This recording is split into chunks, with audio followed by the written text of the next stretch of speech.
This is Back to Back.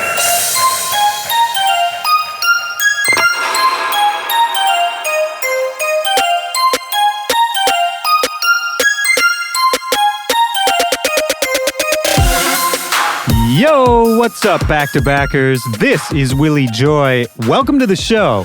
This is Back to Back. This is my podcast. Here we are. We're doing it. And you know, I feel like I just came with a little bit too much energy on that opening yo. But look, I'm always excited to talk to you guys. What can I say? I've got Lost Frequencies on the show this week. Direct from Belgium. He hopped right off a plane to come do this podcast with me. And he's got a brand new album out right now called Alive and Feeling Fine. And he just finished up his first ever live tour in the United States for that. It was a fun time. It was great to talk to him. I'm going to tell you a little bit more about it in just a second.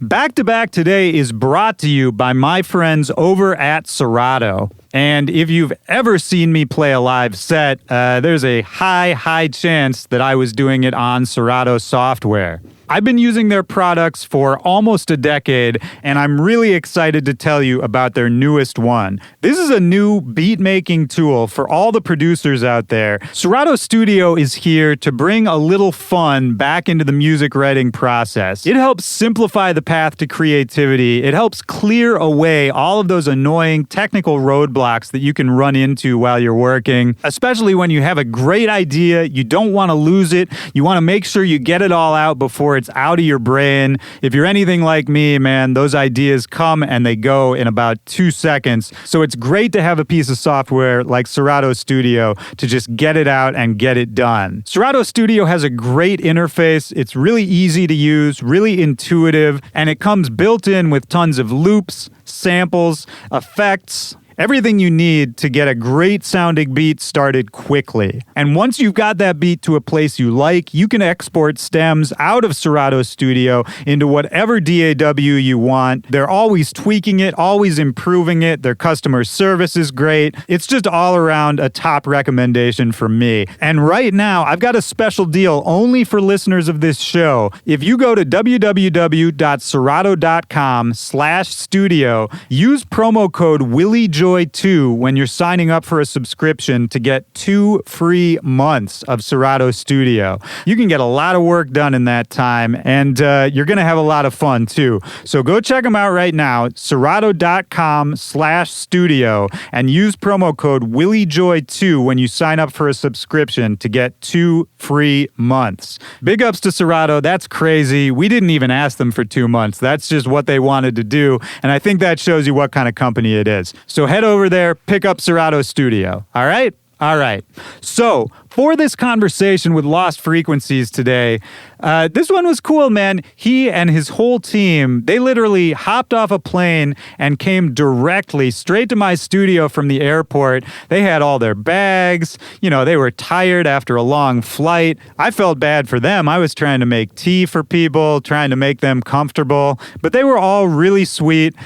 Sunlight was streaming through the windows. It was the middle of the day, and this was just a really enjoyable, relaxed conversation with a really nice guy. You know, he's from Belgium, still lives there, and I always love digging into the brains of the really awesome European artists to sort of figure out what's different over there, what's in the water, you know, how does the development of an artist over there, even from a young kid, how does that shape the kind of music they make, and then how does that change their relationship to travel and to culture. And he was game for everything. We had a great chat. I want to get right into it, but look, if you enjoyed today's episode, and I mean, if you just enjoy this show in general, I want to hear from you. I always love connecting with the people who are tuned in to Back to Back. So make sure to hit me up at Willy Joy or at Back to Back Pod on all social media. Tag me in your stories, put up a tweet, let people know you're listening to the show, because that is the best way to support us, to help me grow this show. It's free, it takes about 10 seconds, and the coolest part is that it puts us in touch. I'm always going to be replying and reposting and interacting with everybody out there who's hitting me up, who's tagging me. You know, the support from you guys, it really really means everything to me, and I want to be there to support you too. So don't forget, you can also email me directly. backtobackpod@gmail.com is the email address.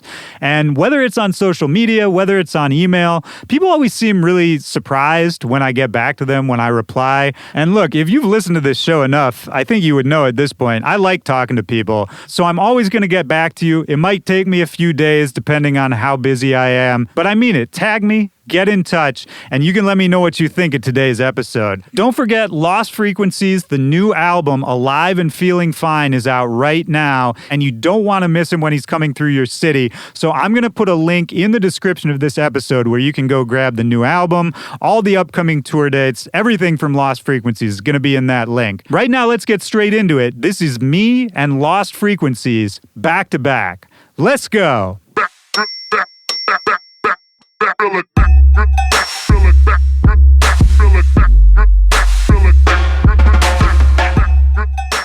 Where do you live now? Are you still living in Belgium? I'm from Belgium. I live in Belgium, in Brussels. I live there.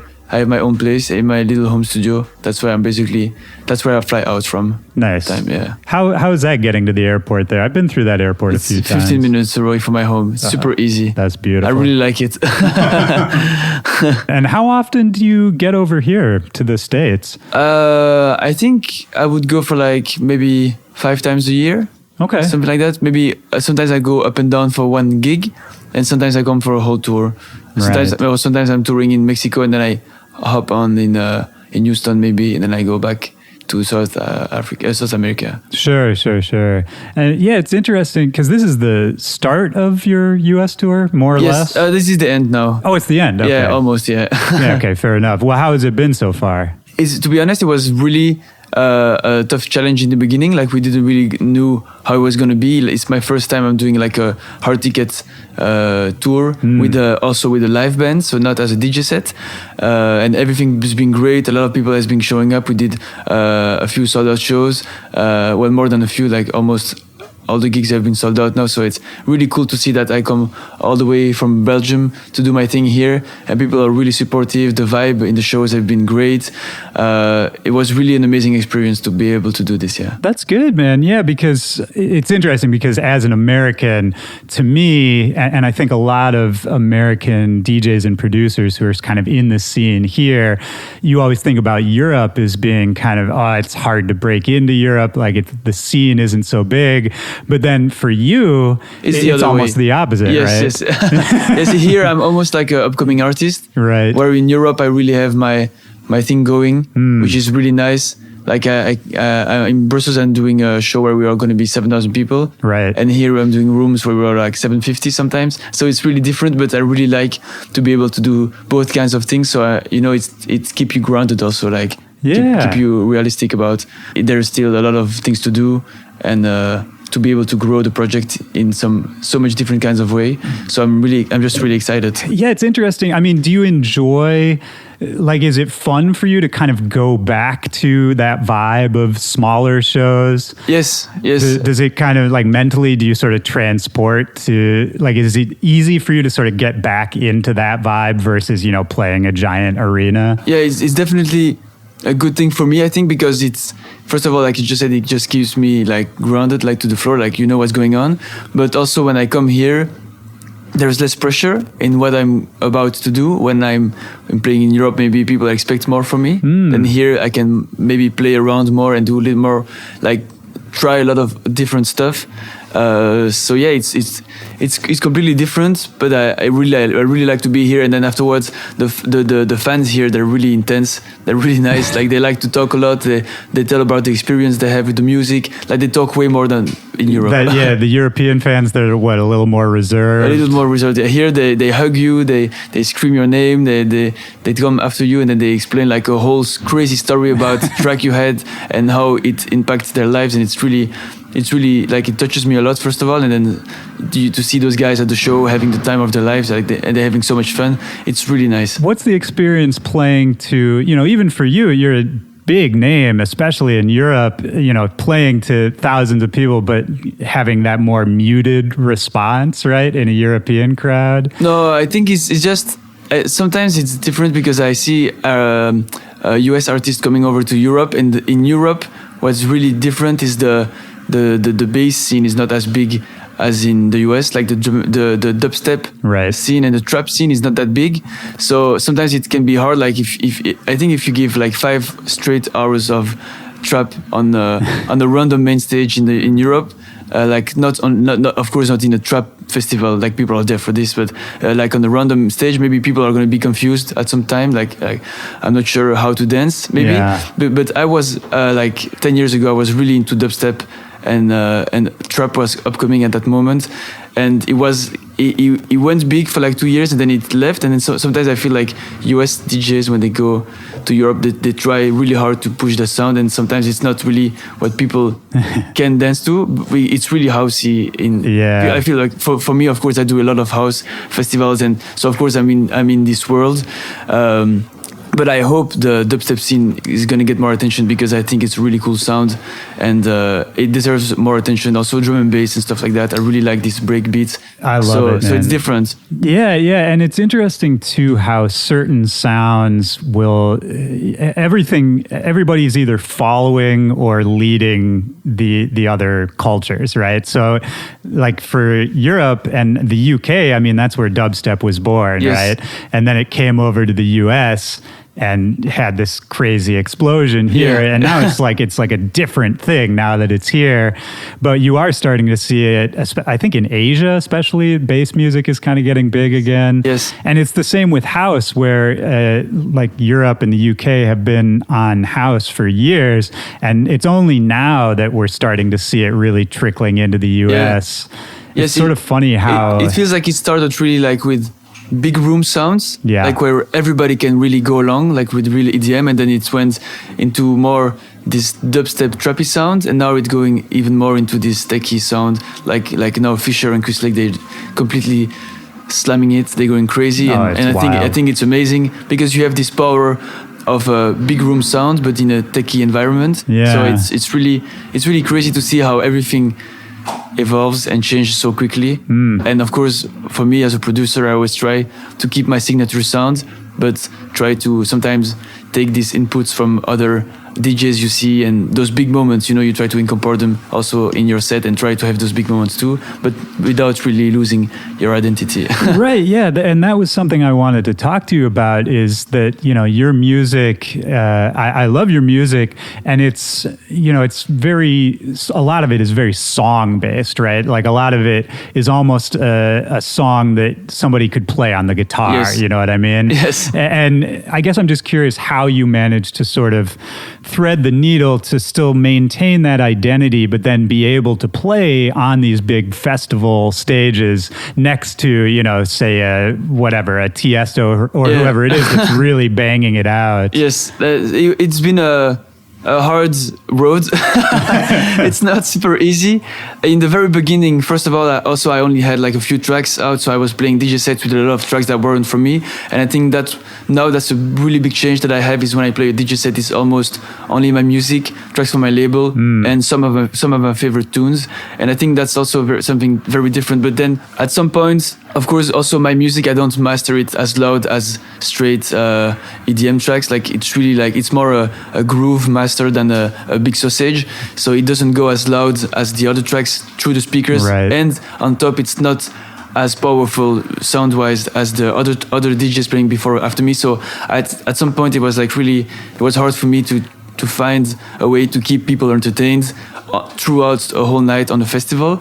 So I started to do deluxe mixes of my tracks where it's more electronic, really more electronic and less acoustic based.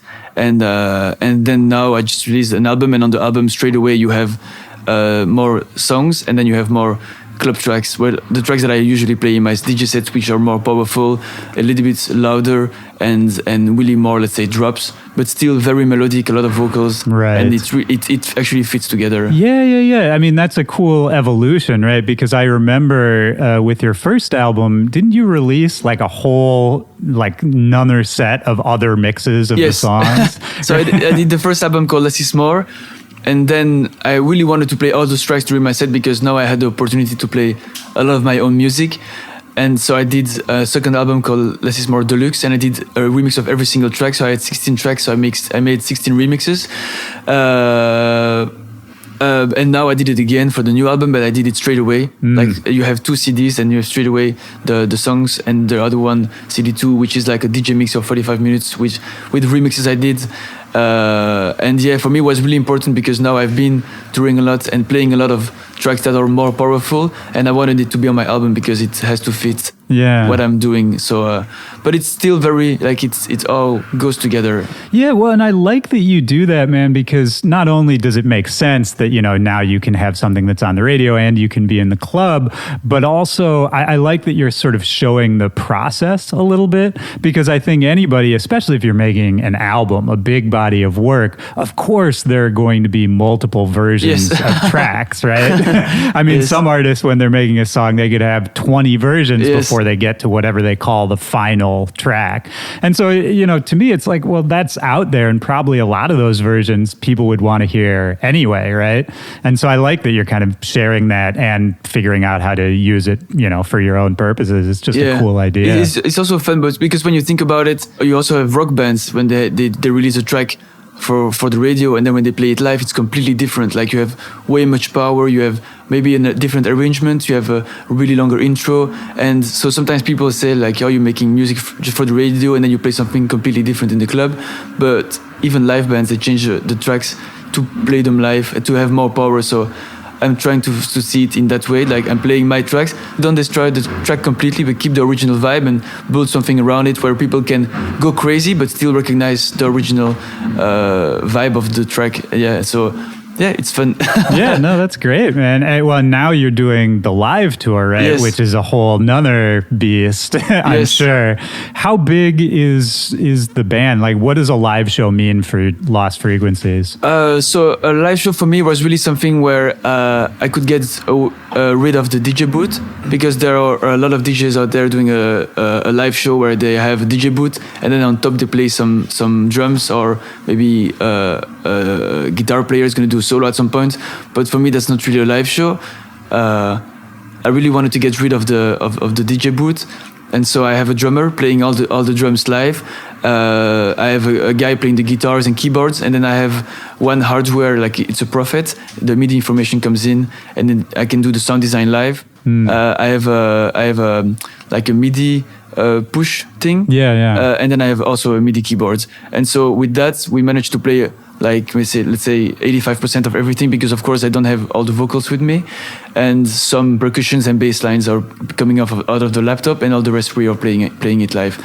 And then I have also 2 singers coming with me, so we are actually 5 on stage throughout the show. That's great, man. And I'm sure for people who have seen you before, it's sort of a way to like refresh and get the excitement going. And yeah, I think that's the next wave, man. You're seeing a lot of sort of interesting live shows popping up. Like Griffin is doing also a very cool live show. And then you have Rufus du Sol, who is also doing live show, but it's in between indie rock and electronic music. Right, but yeah. It's very cool too. They're right on the line. Yeah, I think it's really cool to be able to. For me, it was a lot of work because I'm not producing in Ableton, so to build the whole live in Ableton was completely new. Oh, that's interesting. But we managed to do it because I worked with another guy. He's a drummer. He's like an Ableton geek. Right. So it was nice to be able to work with him, resample everything, put everything like in the drums, in the keyboards to make it work without the computer going crazy. So it was a really cool process, and where I learned a lot. When I think people forget that Ableton Live, I mean, it was meant to be live performance software, even though that's not at all what most people use it for anymore. But it's still, I mean, I like it when I see people using it that way, because it's, you know, there's so much capability. It's a strong program. It's a strong program, and it's the latency. You can really work on amazing things, and you can use the plugins, and it just runs, and that's really cool. Yeah, that is really cool. Especially for a live show. That's really cool. Yeah, I saw, who else is doing one? Gorgon City. Their live show is really fun. But then you have also Paul Kalkbrenner, but that's something different. It's more like mixing the sounds live and generating some sounds live, which is also really cool. Like just to go somehow to go away from the DJ set, where you can easily play someone else's music, where in the live show you basically have to play your own stuff. But in my live show, what I also do, I play remixes that I did for people. Like for example, I did a remix for Estelle, American Boy.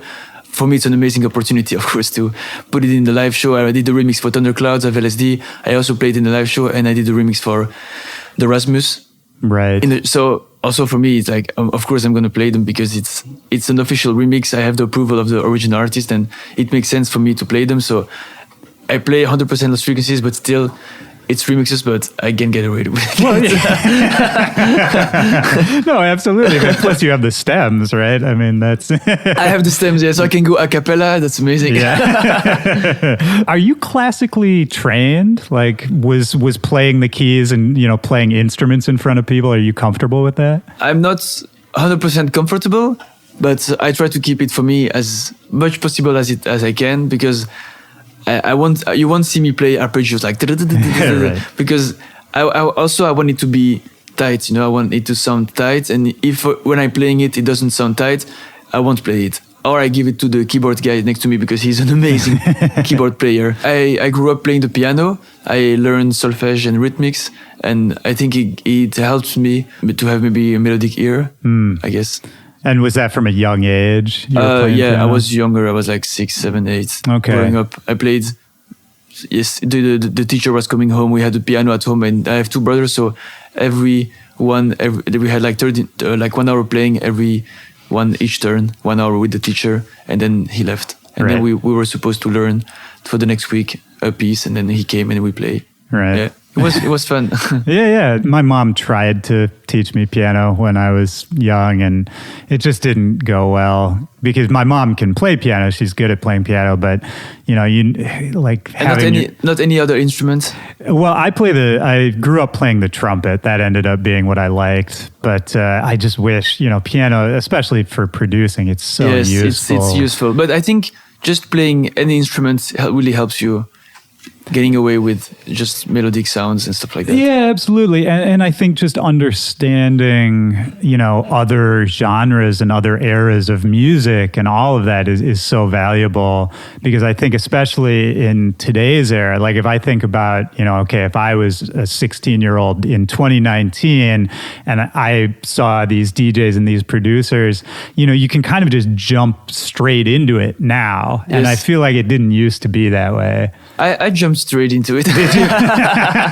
I was growing up listening to Avicii and Afrojack when they were growing up. Like they were not big, and they were releasing stuff like on YouTube, unreleased music. And I was growing up listening to all those houses artists. You have also a lot of other artists that didn't make it as big as those guys. Right. But you had those blogs and those guys really putting out, and I think I was like 11 or 12 years old, and then of course, and I was a really big fan of electronic music, and I always had a really hard time finding good tracks because back then I was really into like the drop and the really rough electro sounds, which was sometimes a little bit too much techie or like. What I would like now, like stuff like Carl Cox play, maybe a little more groovy. Back then, I really didn't want to find it, so it was really hard for me to find the right tracks. And then when Afrojack and those guys came up with the Dutch House, that was a big moment. Yeah, that was a huge moment. I loved it. Yeah. Well, I mean, there's something about. This is another thing I was thinking about in relation to you is there's something about the Dutch and I think the Belgians too, where you guys can just do electronic music. Like it's just in your blood. I feel like maybe from a young age, if you were listening to it at 11 and 12, how is it even reaching you at that age? I was in the boarding school. And in my boarding school, I think like in every class you had like 3 DJs. Like everybody at home had a DJ controller. I didn't have any money to buy any, but I had my first laptop and I was like, I'm gonna make the music the DJs are playing. So was that like the cool thing at school? Yeah, like if you were the DJ, you were cool? Electronic music was really the thing. Like, and every week we came back at the boarding school, and the guy that had the most unreleased music that he was managed to download during the weekends, that was the coolest guy. Wow. And you had the bigger guys that had like special blogs with the unreleased music, and then they always had like the tracks coming out 2 months before they were like being big, and so everybody was listening to electronic music, but the 128 house, techno or tech music, like that was really the thing that people were into it when I was at that age, and it was actually a really cool vibe. Like we really grow up with all those guys just talking constantly about this music, sharing this music. And you had so much new stuff coming in, and the sound was constantly evolving. The big guys were like Spencer and Hill. They were releasing like one track every week almost. Yeah. It was really a nice mode. Was that kind of stuff on the radio? Like, I'm just wondering how even all the kids knew about it. You know, it was not really on the radio without knowing it. Actually, we were actually really geeks into this kind of music. We thought like everybody was listening to this music, but we were actually in school. Everybody was kind of geeky. You just kind of got lucky. Everybody was really into it. I remember the school before where I was the only guy into electronic music, and all the other guys that were listening to, I don't know, indie rock and stuff like that. And I was like, why don't you like this music? It's so nice. Right. It was for me really a blessing, I think, to go to this boarding school where everybody was into electronic music. Yeah, well, that's really cool, man. What a rare thing. And so did you grow up in Brussels or outside? Outside Brussels. It was a boarding school where everybody speaks Dutch. It was a Dutch boarding school. Oh, interesting. I'm French speaking. So, because Belgium is split in two parts. You have the French part and the Dutch part, and I learned to speak Dutch very well over there, which was for me afterwards in Belgium, where I started to grow first, really important, because I went to the Dutch radios and I could speak Dutch, and they were all impressed. And I went to the French radios and I was speaking French, and so it was a good thing for me to be able to talk to everybody in my own country. Of course, yeah. I mean, that's another thing I think us Americans get spoiled with, is that, you know, we can just speak English and assume we'll be fine. But if you're in Europe and trying to make music and tour all around Europe, you're dealing with, you know, tens of different languages, all these different cultures. Yes, definitely.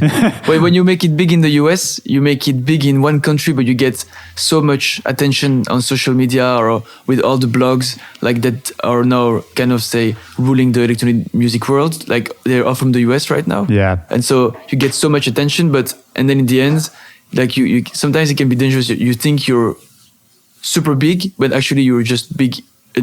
Just big in the US, it's super, super crazy. But it doesn't mean it translates to the European crowd, because sometimes you have really big artists in the US, people in Europe that don't really know about. And so it's hard sometimes to relate, like, where am I in the US, where am I in Europe, and where am I in Asia also. But that's another story also. Well, yeah, that's a whole nother thing. Yeah, but again, I think it's amazing to be able to do both, and to be at one level somewhere and at another level somewhere else, and to bring a finalized product that in the US a lot of people love, and bring it to Europe, which would maybe really be like a beginner's upcoming artist, but with a finalized ID, finalized images. I mean, you look like a crazy good looking artist and crazy good show, so that's really nice. Absolutely, yeah. And, you know, for yourself, when you're writing music, do you think about how it's going to translate, you know, in different areas, different countries, different languages? Because I think, well, that's interesting, because I think your music, it has managed to appeal, you know, to all these different places and cultures and all that. I don't really know how. I think it was the right moment at the right time for this kind of music. It was like kind of the moment really after the hard EDM music that was constantly played everywhere. There was like kind of a little ditch where like this cool vibe came in, with Kaigo also came in, and Robin Schulz, and all this more relaxed house kind of sound. And I also started to make all this kind of music at that moment, and it grew really fast, because it was the music of that time. And since then, everything's been great. So hopefully it goes on like that. So did you start learning how to produce while you were in that boarding school? No, because I wanted to produce, but I really had no idea how I was supposed to do it. You didn't have as much videos as you have now on YouTube. So I got my first laptop later when I was 16. And I opened GarageBand, and that was a blessing for me to have GarageBand on the laptop. Then I went to Reason 5, and then I went to Logic. Okay. Because it looked like GarageBand and it was very appealing. And in Reason, they didn't do VST. So that was my big issue because you have all those guys on the videos showing, and now you just open this VST. And I'm like, how do you open a VST in Reason? But now I just saw in Reason 11, it's just included VST. So I might check it out, but it's too late now. I know. Well, what's interesting is now they're making the synths in Reason into VSTs that you can bring into other programs. That I think is really cool because those synths are super powerful. They're very powerful synths, very cool. And also very fun to play in Reason. Like it's like a game. Like you patch stuff, you put them together, you create sounds. It's very visual. Yeah, it was a very nice time for me when I was producing on Reason. I still have a very good memory, like a very good image of me just having fun 100%, you know. It's like opening, I don't know, game of World of Warcraft. It was opening Reason. Right. I was gonna play and create some random stuff and very bad music. It's all still on SoundCloud. Well, I mean, one thing that's cool about Reason and just about some synthesis in general, right? Like even if you're playing with an analog synthesizer, I mean, it does force you to learn how synthesis actually works, right? Which, you know, lots of other synths, knowing that will help you, but you don't need to know. Yeah, now for example, now in Logic, you can really easily open a preset, open another preset, and you have a really sick sound. But before with Reason, it wasn't so much straightforward. Yeah. And I remember watching a tutorial of a guy doing the Dominator synth because I wanted to try it. I wanted to do like, I don't know, sound design. And then he was like, and now you turn the cutoff to this, and then you use the LFO, and now you do EQ. I was like, what is he talking about? I have no idea what he's doing. And I'm like, how does he even know what he's supposed to do? I remember being completely off and just putting on pause every time he was doing something and doing the same. And at the end, I had the scene that I was so happy. But then that's how I learned, I guess, throughout all those videos and all those things, just putting a lot of time in it. And it was just super fun doing it. Yeah. Are you a gamer in general? Yes. Is that you have that kind of brain where you can look at, because, you know, making music a lot of times feels like a game. Feels like a game. But yeah, I'm a gamer, and my big brother is even more a gamer than me. Okay. It's okay. Oh, it's great, man. I'm a huge gamer, but I'm like a recovering gamer because I love games, but I don't have a lot of self-control with them. So what's happening? You lose control? Yeah, no, especially if I get into it, like if I find a game I really love, I mean, I'll just disappear, you know, like I won't get my work done. Oh, you think? Oh, yeah. Yeah, it's trouble. So I have to really pick my spots. Oh, yeah. Now the only games I'm playing is the zombie on Call of Duty. Zombie mode, because it's the only game where I start a game, it finishes, and then I'm like, okay, I don't want to start over. And you know, it has a beginning and it has an end, and that's really helpful. If you play online, it's over. Right. Because it just goes and on, just goes on and on and on and on. Exactly. Yeah. I would get really into the open world games, you know, like Fallout or that kind of stuff. And yeah, that just can go on forever. Let's talk about games. Yeah, well, I'm down, man. Maybe that's an interesting way to talk about how you tour. You know, how do you manage? Because at this point, whether you're in Europe, whether you're here, I mean, it's high octane, right? It's a whirlwind. You're traveling one city, next day, another city, next day, another city. How have you managed over the last few years to sort of figure out a way to make that sustainable to you, to feel healthy and happy? Were there any struggles early on in terms of just living that lifestyle? Yes, sometimes we can get really tired just because of the schedule. But I get a lot of energy from the people in front of me. And also now with all the latest music I've been releasing, like during my set, I don't have a moment when I'm like, this is maybe a little bit long. Like every time I'm going to mix a track in, I'm like, I'm so excited to put this track on, you know? And then I get so much energy, and then you see the people in the crowd, they get us, you know, they have this energy. And I think this energy really helps me throughout the whole touring schedule. But also I have some times where I'm like, today we're going to be serious. And then at some point, like, oh, let's go crazy today, you know, and then we grab a beer, a gin tonic, and then we party. Also, usually it's because the lineup, I know the guys before and after me. I know the promoter, I know some guys in the crowd, and I know I'm about to have a good moment and I'm going to enjoy it fully. Right. And sometimes I know I'm about to have a good moment, but I'm going to keep it relaxed because I want to be able also, I want to be fresh for the other gigs. That's good, man. I mean, I think even just having the forethought to have that plan in place, right? Yes. To know, okay, I'm going to be in New York. I know this guy in New York. It's going to be a crazy night. And being able to anticipate it, that's huge, man. I think that's a problem a lot of people run into is they just sort of get on the plane, get off the plane, don't really know what's about to happen. And then all of a sudden it's 7 a.m. And No, that doesn't happen a lot to me and my crew. I think if I let them do it, it would happen, but I don't let them. Look at this guy. Yeah, he's shaking his head. But that's good, man. I mean, it's interesting thinking about, I was reading some old interviews and just reading up on you before you came over. And I didn't realize that when you first came to the US, am I right that your first show here was Coachella? Yeah. I mean, that's crazy, man, to start at that high of a level. It was crazy, and I wish I can do it one more time because there is so much stuff I would do differently. Of course. But it was an amazing experience, and the crowd was really cool. It was perfect. Like everything went as planned also. So that's nice, you know, like there wasn't something that went wrong. And I played 2 times, 2 weekends, 1 time every weekend. Right. And I wish, hopefully one day I would be able to do it with the live show this time, like putting the ladder higher and presenting something maybe more complete. Right. Because back then when I think about my mindset, there was still so much stuff I didn't know about this whole industry. Like what? I was only maybe thinking about the music and not really thinking about putting on a show. Where now, if you come and see the live show, it's like there is interaction, there is moment when maybe there is even a joke, you know, I don't know, I'm just saying stuff, but there is something happening, you know, between, and not let's say just a DJ set, but I mean, also if now I would do a DJ set, I would also play only my music, and before I played also a lot of tracks that were not mine, but a lot of mashups that I did. So you can say that I tried to do something original, right? But still it was not 100% my music, and I think if I would do it all over again, it would be completely different with everything I know now.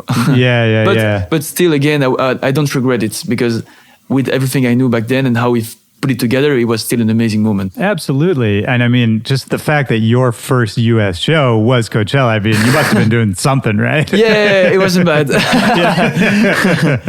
Did you come to DJing or producing first? Producing, 100%. Okay.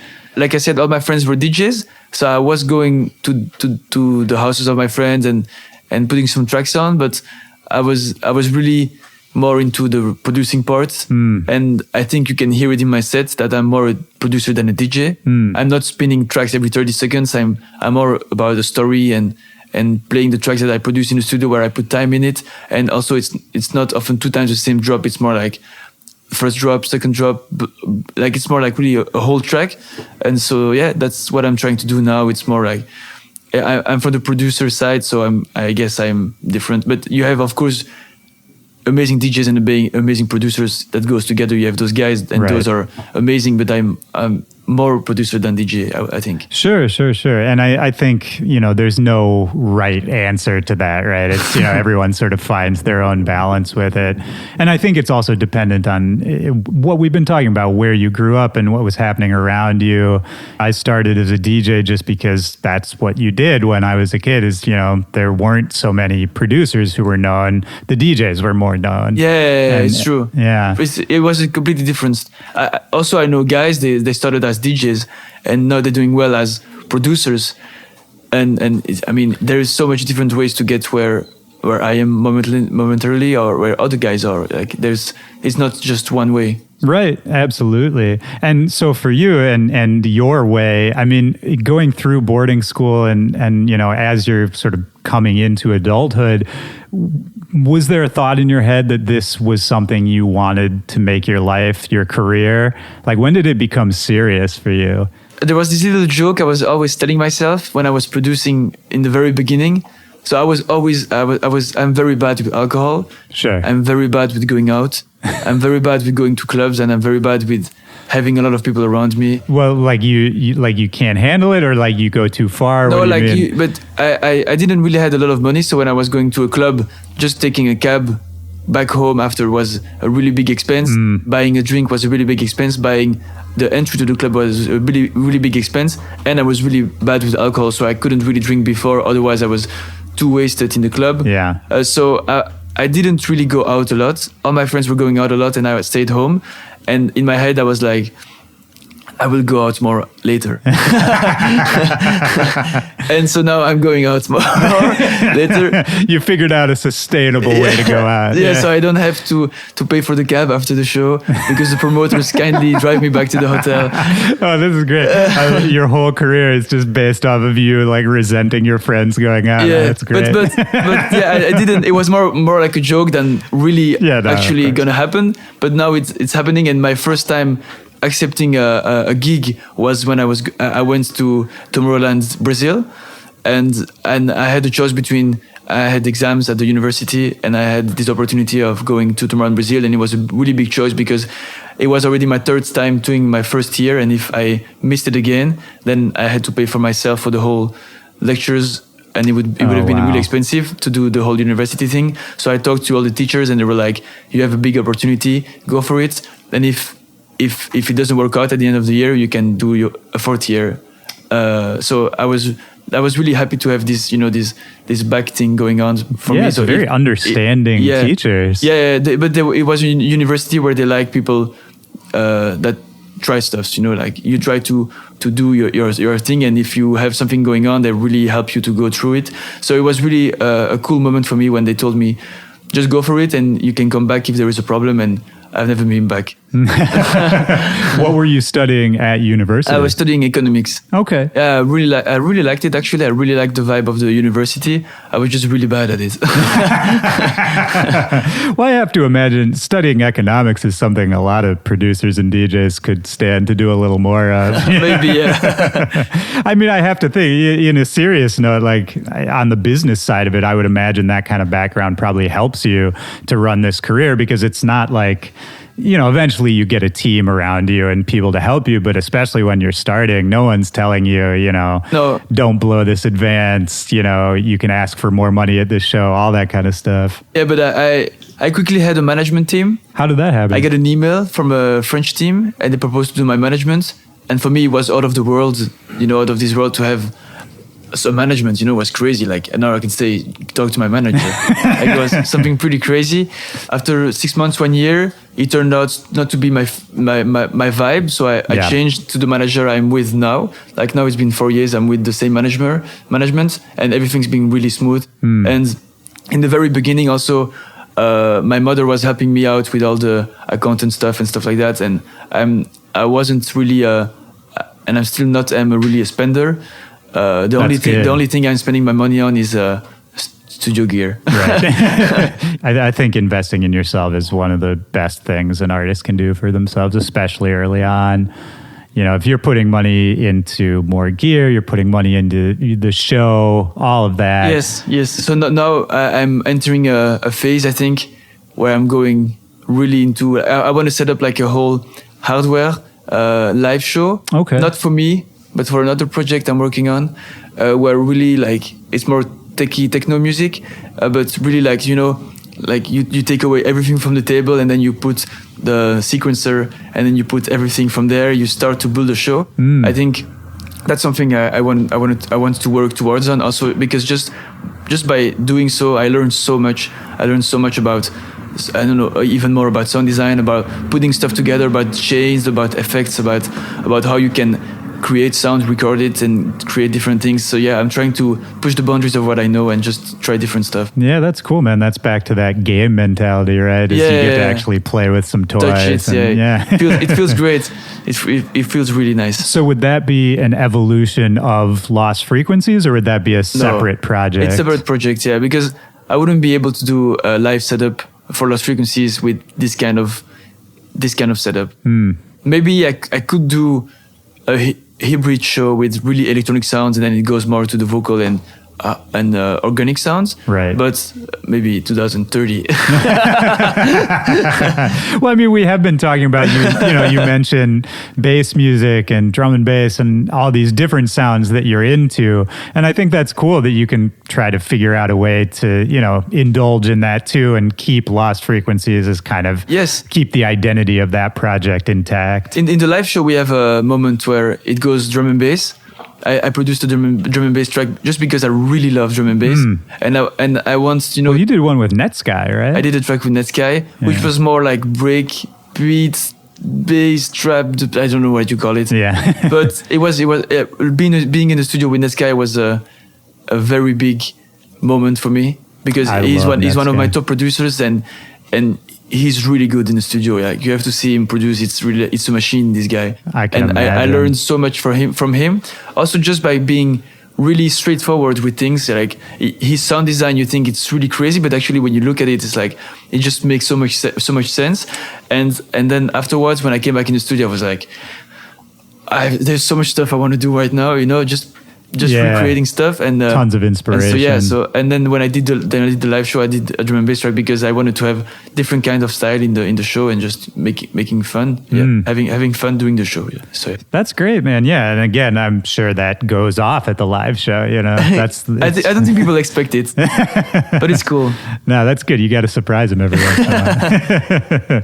So, if your mom was, helping you with the counting and all that, how did your parents feel about you going down this road and getting into this lifestyle, this career? Were they supportive? Were they worried? Were they anxious about it? I think my mom is always a little bit worried, but she's working with me in my everyday life accounting stuff. So she knows everything that's going on. I don't hide anything from her. She knows all my expenses also, so she knows if I'm losing my mind or not. Well, I mean, now I'm sure it's fine, but I meant, at the beginning, because if I put myself in the shoes of a parent, like if I have a hypothetical kid and they say they want to be a DJ, I'm like, oh man, this is not good. I didn't say I want to be a DJ. I was just for 3-4 years I was constantly showing music that I was producing, and then at some point I had these shows coming in and like it made sense somehow. So you didn't even really have to convince them. They could just sort of watch it. They were just happen. happy for me that stuff happened. And my dad, I don't think my dad really knows what's happening, but even though he's enjoying it, right? He enjoys being backstage a lot. Good. But it's my mother and my dad are two completely different persons, and I'm a mix of both. So yeah, of course. Yeah, the way it should be. And what do they do? Is your mom involved in financial work? No. My mom and my dad were both architects. Oh, okay. So my dad is architect and my mom is in-house architect. So yeah, it's also a little bit arty. So they don't really have feedback for me when I show them something, but they can say to me if they like it or not, and then I will see what I do with that. Right, yeah. I mean, architecture, I think there's a lot of parallels between architecture and making music, because you do have to have an eye for design, for beauty, right? So there is sort of that creative, artistic side, but then you also have to make a building that doesn't fall over, right? Which to me is the same as like solid, mixing and mastering a song, right? Like there's a technical side to it. And your brothers, did they end up doing anything artistic? My big brother, he's artistic in a way. He's like, for him, video game is an art, which is true. Yeah, I guess when you see the drawings of the latest video games, it's crazy. People can draw stuff like that and make you the power, like you make the move. Like he says, like it's the seventh art after it's the things he likes to say. He's really into all the new VR stuff and all the games, and he's designing his own game machine right now. So I can say he's into art. Yeah, no, that's fascinating. And my little brother, he's also a DJ. Oh, there you go. But it's funny because I didn't help him at all. He's into house, and if I say disco, he burns me, but it's disco house. And he's really into these old school sounds. And he's doing great, actually. He's being booked in a lot of different shows, and he's producing his music. And every time I'm like, hey, you want me to help me? He's like, don't help me. I'm going to do it on my own. That's a good attitude. Yeah, it's really cool. But sometimes he comes to me, like when in the production part, he has he's like, how do you do this sound? And I help him through, and I'm like, okay. Then he just comes in like really 5 minutes, and then he leaves. Right. But I have a good relationship with him. It's really funny. Oh, that's awesome, man. That sounds like a good family vibe in general. Yes. Do you guys get to see each other much? Yeah, we are a really tight family. We spend a lot of time together. That's good. That's man. really important for me. And I think that's another really good way to sort of stay sane with this Yes. kind of lifestyle, right? Yes. They always stay true, you know. One thing I did want to talk about, we're talking about the family vibes and that there's these connections and you can support each other. And if I think about your music, a lot of it seems very collaborative as well. Like you're working with a lot of, singers and writers and that sort of thing. How did that evolve, especially at the beginning, before you knew a lot of people and had a lot of connections? Was collaborating with people something you always enjoyed? Not per se. Actually, I really like to be alone in my studio, but it was more, I did so much instrumental tracks in Reason. I was seeing guys recording stuff like, you have just the waves. Yeah. I didn't have those waves, and I was going crazy about just sampling stuff, just having this wave in my DAW and being able to change it, play with it, and so I really wanted to use organic sounds. So that's when I did this. That's really also why I did the switch to Logic from Reason to Logic, because you can just swipe MP3 in the project and it's there. And that's when I started to sample, remix and use vocals, because it was such a new depth for me to be able to produce different stuff and use vocals. And I enjoyed so much producing with vocals that's when I created my Lost Frequencies project. I started to do remixes of old tracks, and those old tracks would be the Lost Frequencies, and that's where my name is from. And so I started to do a lot of remixes of all my old favorite tracks. And then at some point people started to contact me. Hey, I have this demo. Do you want to work together? And the first guy sending me demos, I was like, yes. Just send it in. Give me those things, because I was so hungry for all those guitar sounds, because I'm not a guitar player. As of all these guitar sounds, all those vocals, because I don't like my timbre of my voice. Sure. And I don't like my accent, and I want English tracks. When I get in contact with all those first guys, I still remember those guys from the beginning. I was sending so much instrumentals, and they were sending me all those demos back. And I really loved back then working with all those upcoming guys from SoundCloud. It was really a nice workflow. Yeah. And then at some point, I have a publishing, and I'm in contact with so much good songwriters. It's amazing to be able to pick, from those demos and work from there and create completely different tracks from where they start from, and then work with the singers. It's really nice. How do you deal with, are you in the studio physically with people a lot, or is it a lot online? It's a lot online. Yeah. I'm actually super scared to be in the studio with other people, because I always think that I have so much more to learn, and I don't want to look stupid. Yeah, I relate to that. Yeah. So I get really scared when I'm with other people in the studio, because when I'm on my own, I make so much bad stuff. But I'm having so much fun, and that's what it's all about for me. And so being able to work with guys online and being in my safe zone, it's how I like it. But I tried to be in the studio with a lot of different people, and so now there's this techno project I'm working on with another guy, because the flow in the studio with him went 100% super easy. And so now, and he has a completely different vision than me, music-wise. Well, it's still melodic, but arrangement-wise, and like he's like, this track, it has to be 10 minutes long, man. And so we're making so completely different stuff. And then I learn a lot from him. And I'm in a good zone, I'm in a good vibe, and I'm super happy. And those kind of moments is where I actually learn more. I don't know. Yeah. So I think I should go more in the studio with people, because every time I did it, it was an amazing experience. With Zonderling, it was an amazing experience. With Netsky, it was an amazing experience. So I hope I get to do it. But with all the time with those guys, I felt safe.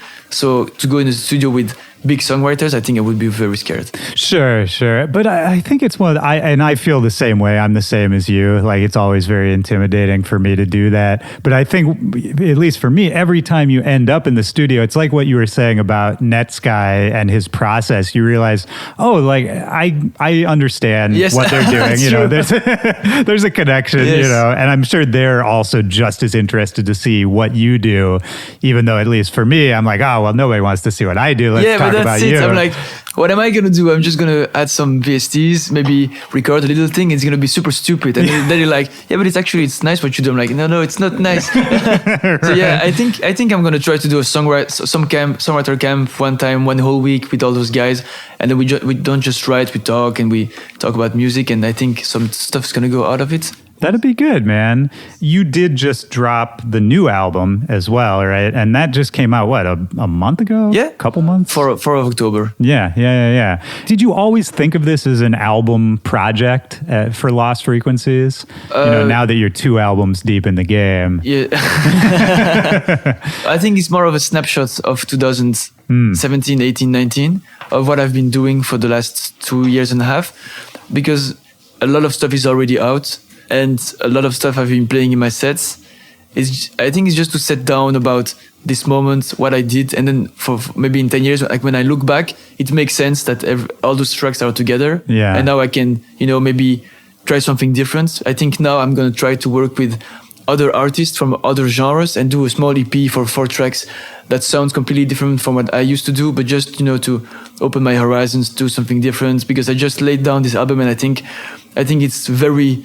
For me, for my sound, it's very fresh, and I'm super happy with it. So I can go and maybe try something different right now. Yeah. The title of the album, it's, am I right, Alive and Feeling Fine? Yes. Yeah, and normally I would not do this. I usually hate this kind of question, but it's a really interesting title to me, and I usually hate that question. Like, how did you think of the title? No, you can ask it, because there is a story. Yeah, well, and I'm just curious because it's just struck me as very a different vibe and a different statement than a lot of people are making right now. Yes, I feel like you have a lot of albums where the title sometimes doesn't really make sense. Like it's just some word. Yeah. And I had a title which was just some word at some point, which we didn't use because the first track of the album is Sun is Shining, and in Sun is Shining you have this guy singing I'm alive and I'm feeling fine.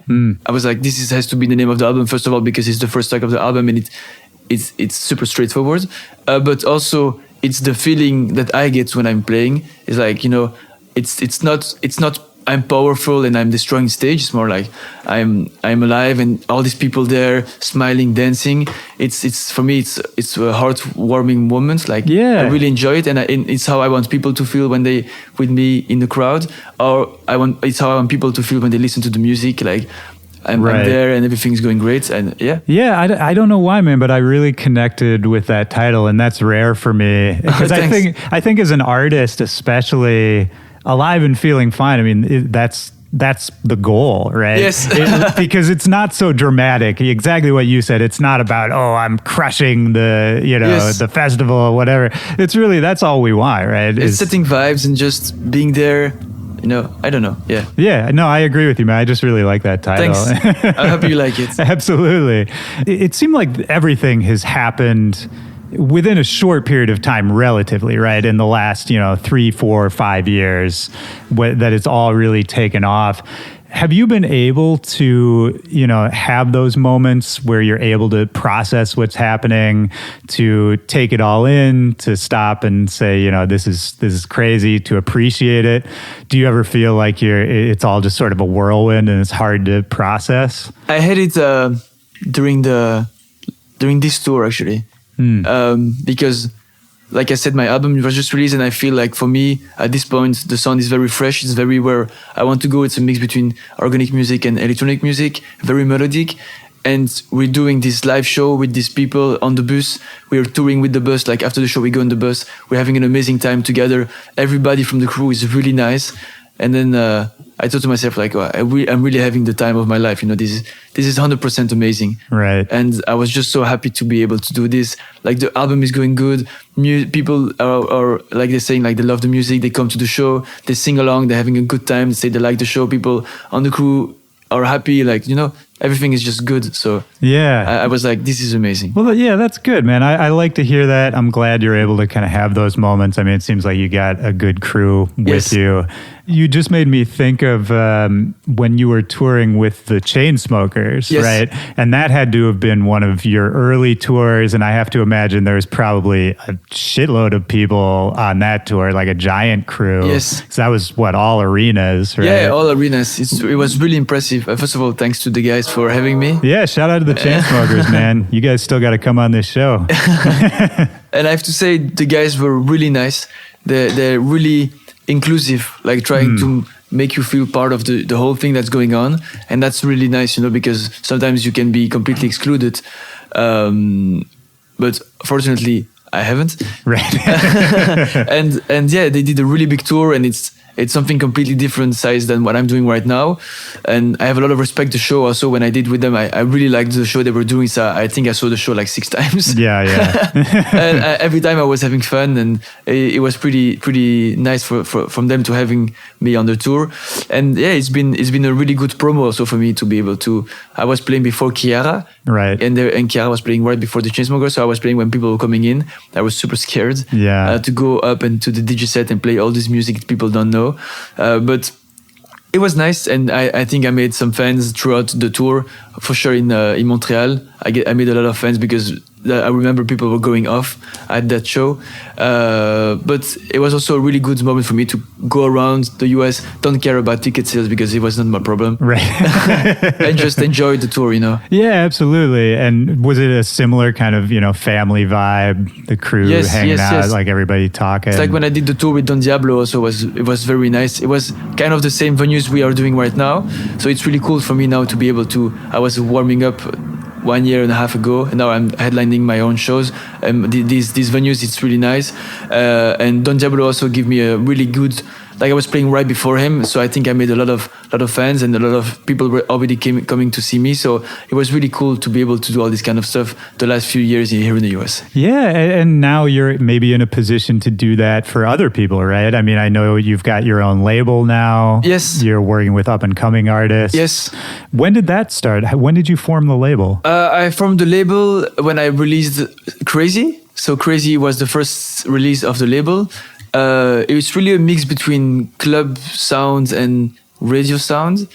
You have some very streamable tracks, and some others which are very, very more just techie tracks that I can play in my set and have fun. And it's really about, I get so much demos of upcoming artists, and sometimes there were some good demos, and I was always sending those demos through to Armada, and then sometimes they get signed, and then I was like, I want to sign those guys.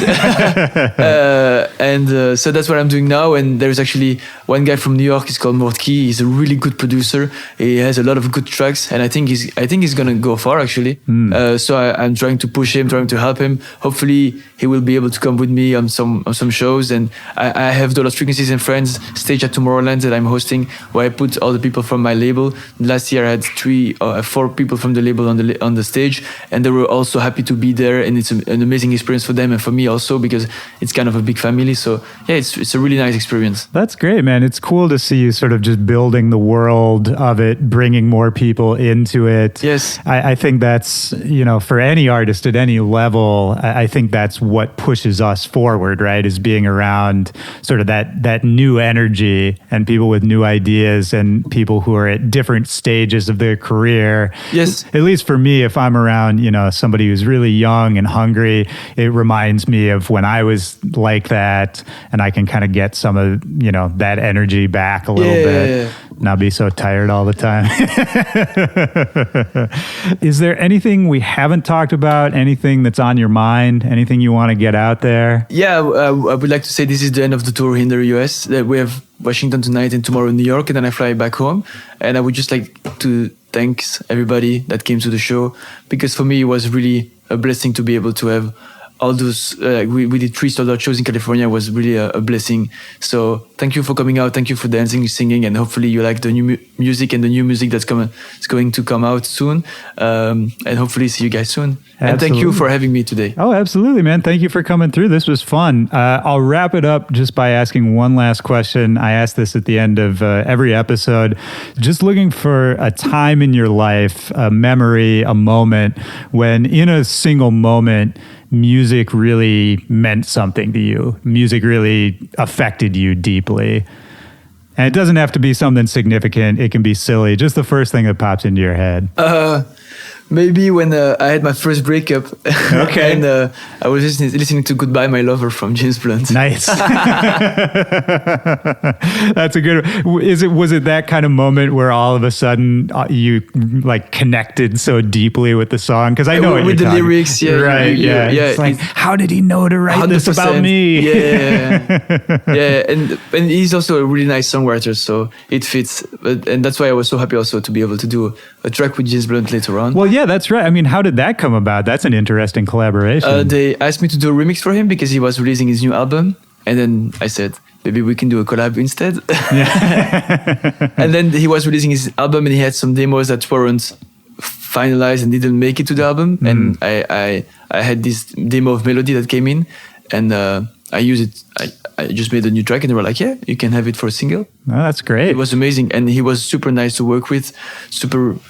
Really, I just have 100% good vibe memory of this. Yeah, did you get to talk with him much? Yeah. Get his perspective on the track? We actually also did the video clip together, and I remember we were filming him playing the guitar, and we just took takes and takes and takes.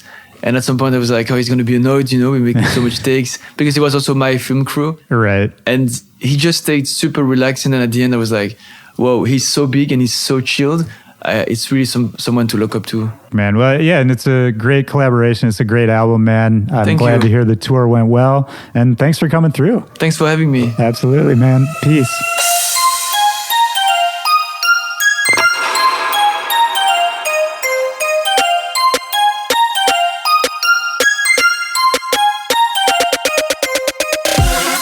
All right, that's the show. Shout out to Lost Frequencies.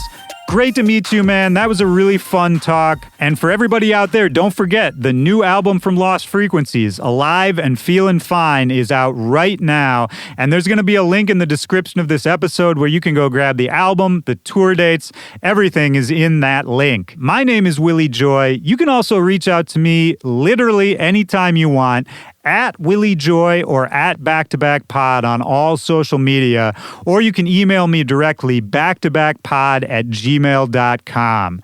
That's it for this week. I hope everybody had a good Thanksgiving. I hope your year is wrapping up exactly the way you want it. But no matter what you're up to, where you're at with it, I will be back next week and we can compare notes. So until then, take care of yourself, take care of the people around you, and I'll talk to you next Tuesday. For Back to Back, this is Willy Joy. Peace.